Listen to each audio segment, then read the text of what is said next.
Chers tous, bonsoir Cash. Nous sommes à Lambaréné ce dimanche 14 janvier 2024. Je fais cette vidéo pour poser une question. À la suite de ces différentes émissions où les ministres du gouvernement de la transition sont invités sur le plateau de la chaîne nationale. Pendant ces entretiens, de nombreux chiffres sont publiés. J'aimerais poser une question simple. Où est la base des données? Vous publiez les chiffres, oui, mais la base des données où? On devrait pouvoir nous présenter la base des données. Il ne suffit pas simplement de nous donner ces chiffres, ces pourcentages. Qui ne dit pas que derrière il y a manipulation, qu'on revoit à la hausse ou à la baisse selon les intérêts des uns et des autres? Où est la base des données, par exemple, du ministère de l'Éducation nationale, du ministère de la Santé? Quel est le rôle de la Direction générale de la statistique? Quelle Direction générale de la statistique, souvenez-vous bien, il y a quelques mois, j'avais diffusé une vidéo sur ce même canal où je posais la question de l'usage des 30 milliards que le Gabon avait emprunté. Quelle direction a pris cet argent? Ces fonds ont pris quelle direction? J'entends dire et avec insistance que le Gabon pourrait encore emprunter 100 milliards. Est-ce que ces fonds prendront la même direction que les fonds précédents? La question est posée cash et aux adeptes des raccourcis d'aller dans tous les sens. Mais je fais cette vidéo pour attirer l'attention des autorités de la transition. Pourquoi ne pas voir, mais alors là de très près, ce qui se passe à la Direction générale de la statistique, qui ne devait plus s'appeler Direction générale de la statistique. Je vous l'avais dit, le Gabon n'a plus de PIB. Et il me revient que cela fait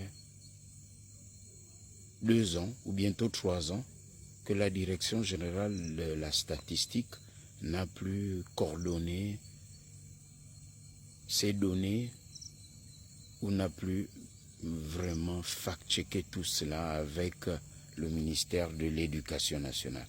Donc, les chiffres diffusés, publiés par le ministère de l'Éducation nationale, qui est un service de la statistique ou une direction à l'intérieur, sont certainement tirés justement de ce service ou de cette direction. Mais est-ce qu'il y a la vérification ou l'appui de la Direction générale de la statistique? Ou bien chacun joue solo?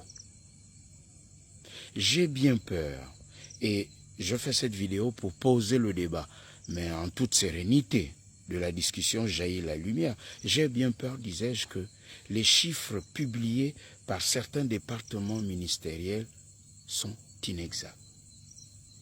Mais s'ils sont inexacts, est-ce à dire que à l'intérieur du gouvernement, on ne joue pas franc jeu?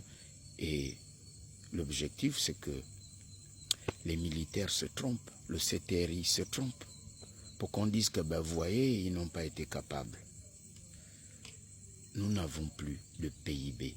Personne n'en parle. Pourquoi? Quel est l'agenda caché derrière? Alors, fact-checkons. Le fact-checking fait partie des méthodes en journalisme. Vérifier les faits, les données. Et souvenez-vous, pendant la période Covid en France, l'un des grands diffuseurs des fake news était le gouvernement français. Et ce n'est pas mon ami Olivier Pio d'Afrique Média et Démocratie, pendant ces sessions de formation dont nous avons été bénéficiaires à l'Institut français l'année dernière, qui me le démentira. Donc, si cela a été fait en France, comprenez que ici au Gabon, certains départements ministériels pourraient s'amuser à donner des chiffres inexacts.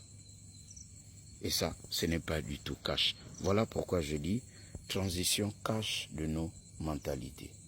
Mais ne vous en faites pas. Très bientôt, nous allons fact-checker les données au Gabon. Tout ce que l'on vous présente comme information, comme chiffre, il faut toujours les vérifier. Parce qu'à l'intérieur, il y a des faits menteurs. Et ça, je vous le dis, cash. Bonsoir chez vous. Et à demain lundi. Cash.